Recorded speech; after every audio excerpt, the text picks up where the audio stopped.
to another episode of AI Biz, the podcast where we explore the intersection of clarity, creativity, and conscious living in a noisy digital world. So, today's episode is not your typical AI talk, but we are leaving behind the jargon, the fear mongering, and the Silicon Valley hype. Instead, we are asking, what if AI wasn't just a tool in the background, but a partner at the strategy table?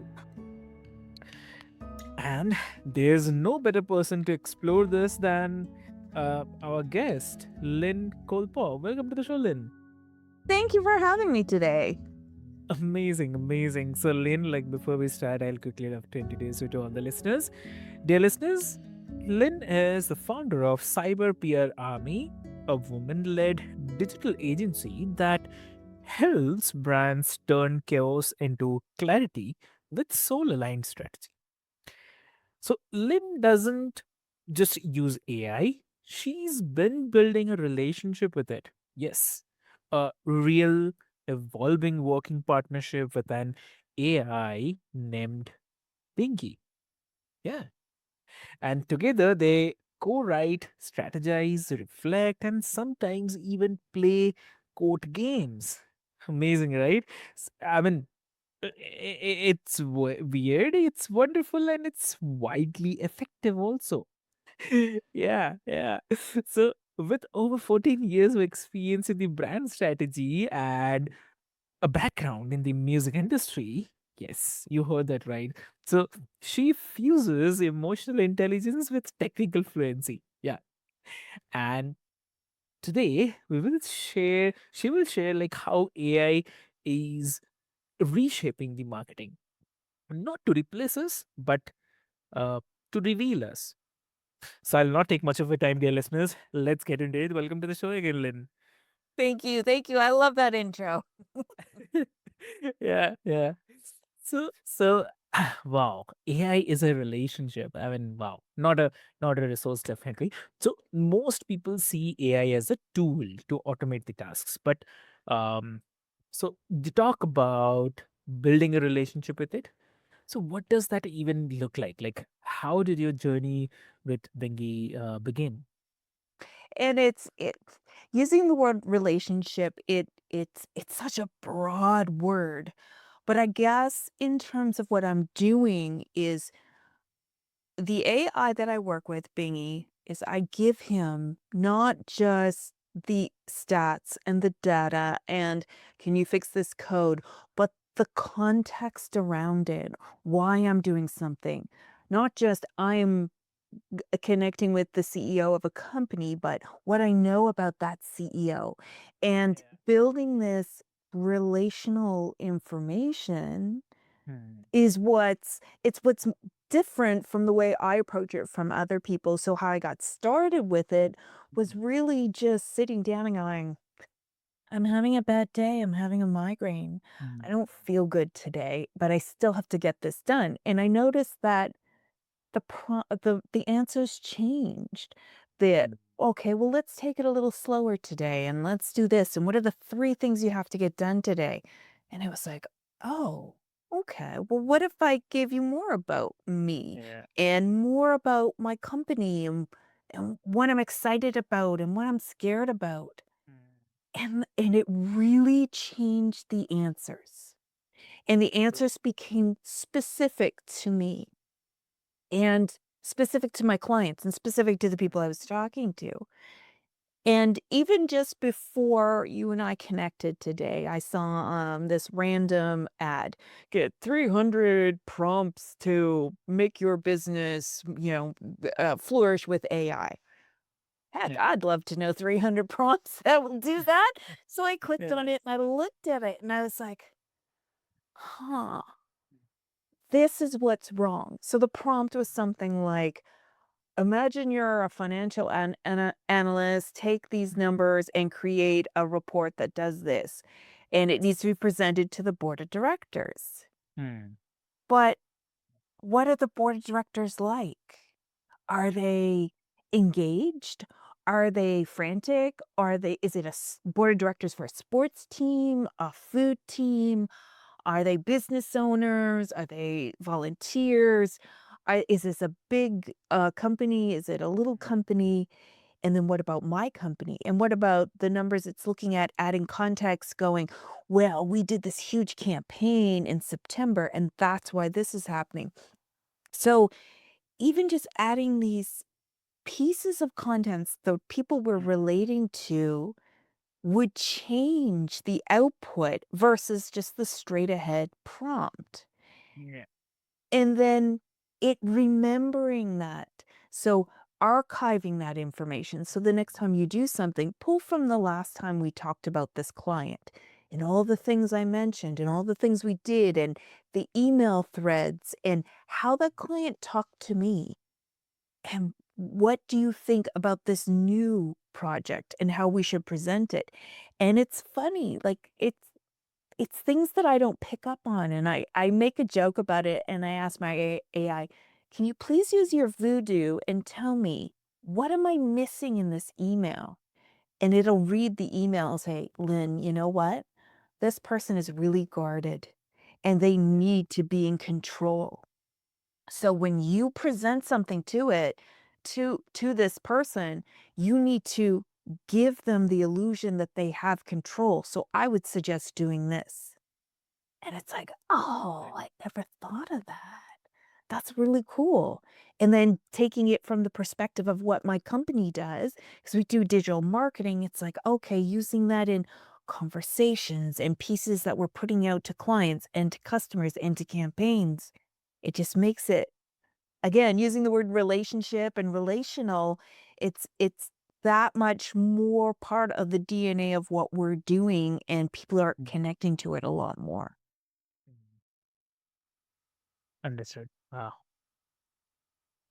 So, like, yeah, I mean, do you think that this kind of collaboration is only possible for tech savvy people, or can non-technical entrepreneurs tap into it as well?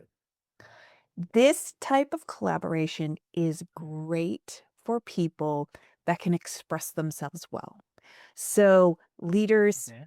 coaches, business professionals, because if they can go in and say, "This is what I want. I need you to do this, and these are the people I'm talking to." And it's kind of like speaking to a room or speaking to an intern or training an employee or nurturing a client. If you have the capability to stand up and express yourself well and the situation well, then using that and I don't want to say dumping it in, but sprinkling it into what you're using the AI for is going to give you such better answers. They're going to be much more relevant.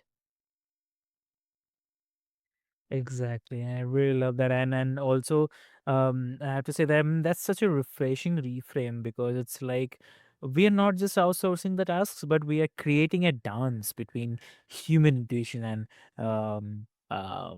what to say, like machine logic. Yes. Yeah. Yeah. Yeah. So also, if we talk about the strategic thinking, you have mentioned that using AI for things like insight mapping and memory layered marketing.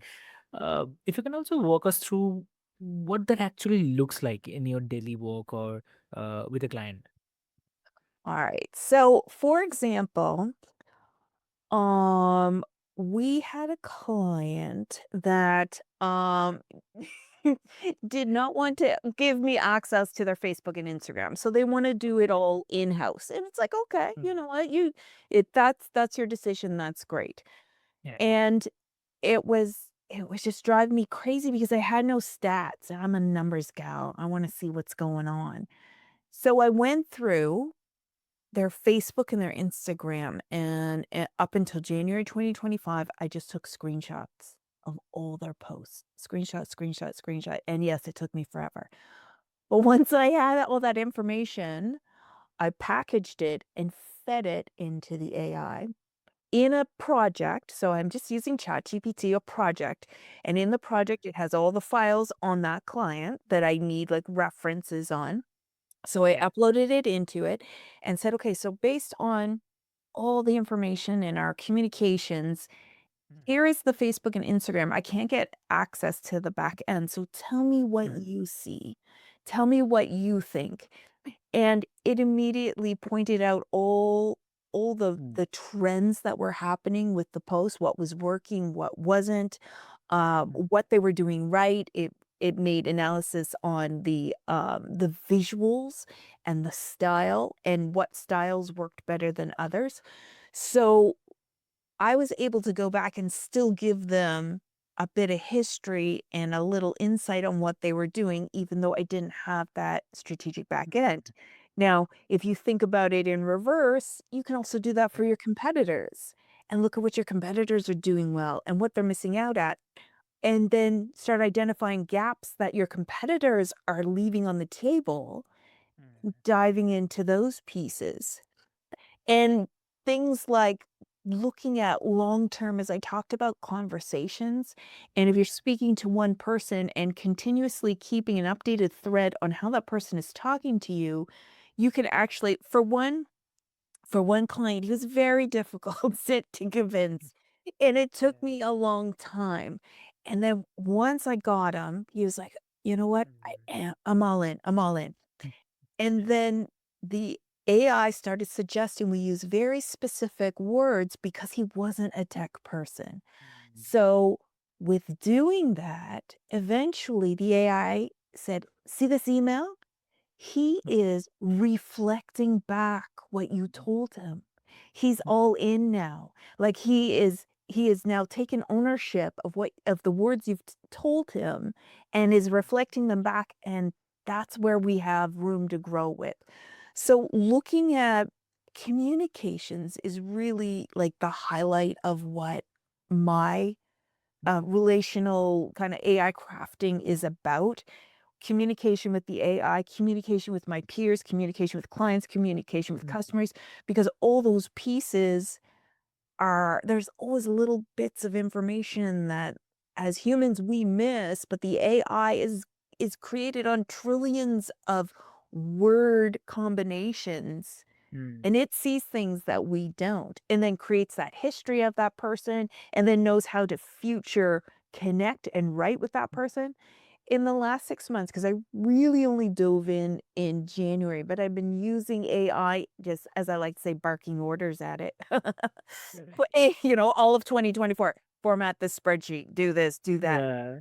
But in January, when that migraine kinda hit and I dove Mm, into connecting with it, I have seen such a change in my mm, communications, in my business, and the outcomes of my projects because I was able to create that kind of big picture with all those moving pieces of who the people are, not just what we were doing, but who we were targeting, who we were talking to, who we were communicating with. And I think really that is the piece that people are missing, AI's ability to really dive into communicating in very, very niche, specific areas.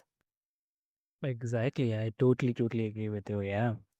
And so like so many small business owners are stuck in the marketing hustle these days. So and also like you have said, like AI can help them market smarter, not louder. So how exactly can AI protect our time and sanity? Well, AI can help with the low level things. Mm, And when I meet with clients, I say, listen, you have enough on your plate. You have lawyers, accountants, inventory, customers, you name it. And true. making posts, applying for funding, Mm, communicating emails, those are the three things. And again, those were all communication based ones. mm, Even things like here are uploading 5 photos off your camera. Please give me a okay. caption for each of them in the style of Mm, my business.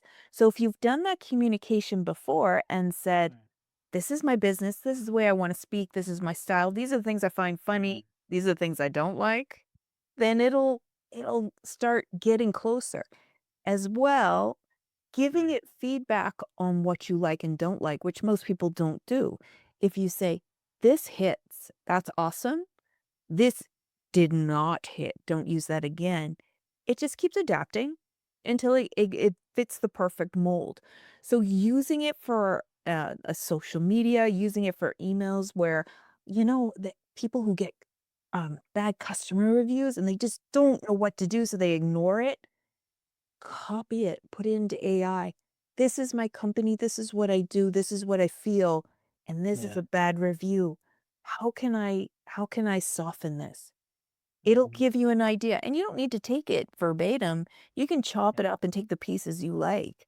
Even, like, scheduling or putting things together, it'll make spreadsheets for you. The f the main thing is to give it a try and to start nurturing it into your daily habits, because once you start using it, you will notice the difference. Hmm. Understood. Wow. So that's really amazing part of it. And do you see like a shift where marketing becomes less about content overload and more about the connection? I am seeing a huge shift in the last 6 to 8 months, where it used to be just I mean I mean, let's go way back to the beginning of Facebook where, it was just get as much out there as possible, and we were all okay with that because it was Mm. shiny and new. And then it Mhm. become unfollow, unfollow, unfollow because it's too much. Facebook's always changing their, algorithms, and now it's I want somebody to me Mhm. specifically, and I want to be recognized and heard because the louder the world gets, the more it tries to drown out my voice. So if somebody acknowledges my voice, you've got my attention. And I Mm. think with AI, as I mentioned before, the owner who was hesitant on working with me because he was fearful of tech and AI, Mm. because I was able to use AI to kind of pull that out of his communications, I could Mhm. address it. He felt heard, and he's like, "Okay, you hear me, you understand. Let's move forward. We can do this." Yeah. And I do think that niching down, and niching down is where it's at, and Mhm. it's less about 4 million views. I worked with an artist once that was nominated and won a major music industry award, and, like, their channels all went flat, flat, flat, flat, flat, huge spike, Mm. and then flat, Mm. flat, flat, flat. And it was like, "Wow, what are we gonna do with these millions and millions of views?" And that's the thing, it's like the millions of followers, the millions of views, they are really great, but if they're not your niche and they're just fair weather, then what the heck are they there for?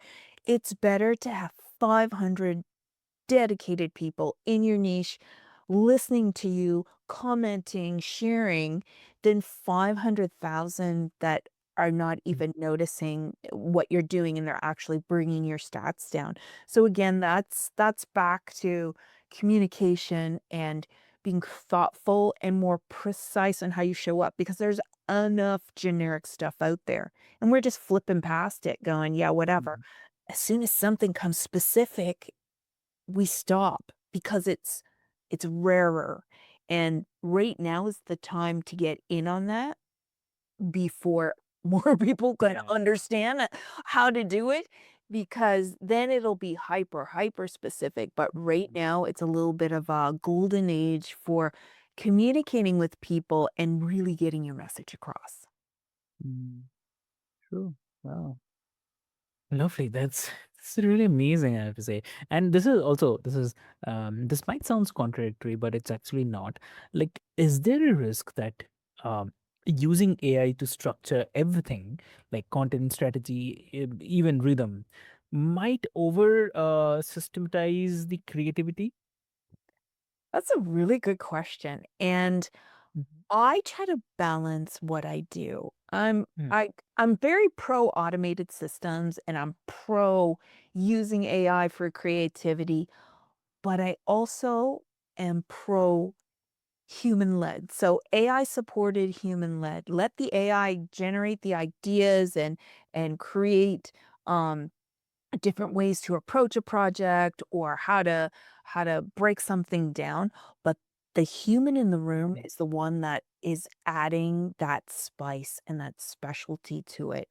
So I do actually think that if you rely too heavily on mhm, AI, much like I said earlier, um leaders and coaches and business mm, professionals really can get the most out of it because you need to navigate the AI. Because the AI, if you don't really tell it no or give it a mm. direction, it's gonna, I hate to say it's gonna walk all over you, but it's kind Okay. of that. It's like, oh, you like that idea? Well, here's more of it. And then we could do this. And then it's like, whoa, whoa, whoa, whoa, whoa. Yeah.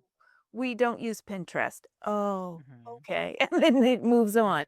But if you don't tell it Yes. that, it's going to just be like all in. Mhm, So I really think you hit the nail on the head. It is mhm, using it strategically, thoughtfully, still mhm, being the human present in the room to go, well, that is a good idea. That's not the direction we're going to go in. Let's pivot and do it mhm, this way. And then it'll just follow. It is a program that's made to help and to nurture and to throw ideas at you. And it just needs to know which direction to go to. But yes, being thoughtful about how much you use it and where you use it. Like if you're going to use mhm. it to write all your blogs, it's like, okay, great. You got a lot of blog content that's kind of blase. But Yep. if you write blog content and you need a finishing polish, like, Mhm. sometimes I'll write a blog and I'll say, I think I lost my train of thought in this." And I'll put it in the AI and go, "Is this as disjointed as I think it is?" It's like, "Well, Mhm, you kinda didn't resolve at the end. Why don't we add an mhm, ending to that?" "Yes, that's what I wanted." So in that sense, it's adding mhm. so much value, but just creating a general blog, it'll be a general blog. The human needs to lead first. Exactly. Wow. That's amazing. Wow. Lovely. So, Lynn, thank you so much for this bold, beautifully layered conversation. And you didn't just give us the tech tips, but you gave us permission to reimagine like how we relate to machines and more importantly to ourselves, like to everyone listening. AI doesn't have to be uh, uh, cold code in the background, but it can be a partner in your purpose, a mirror in your messaging, and yes, even a co pilot on your path to the clarity. So, dear listeners, if you are burned out on a hustle culture, and if you have been drowning in the content chaos, or if you're curious, like how to bring heart back into your marketing, then take a page from Lynn's book. And Lynn, if someone wants to connect with you, how they can connect? They can find me at cyberprarmy.com. Wow, amazing. So, dear listeners, I'll put all the links into the show notes for your easy reference so that you can reach out to Lynn very quickly, easily. And don't just adopt AI, invite it to the boardroom. Teach it your rhythm. Let it help you remember who you really are. So, with this hope, until next time, this is your host reminding you to stay grounded, stay curious, and keep creating from a place of wholeness. You have got this. Thank you so much. Thank you.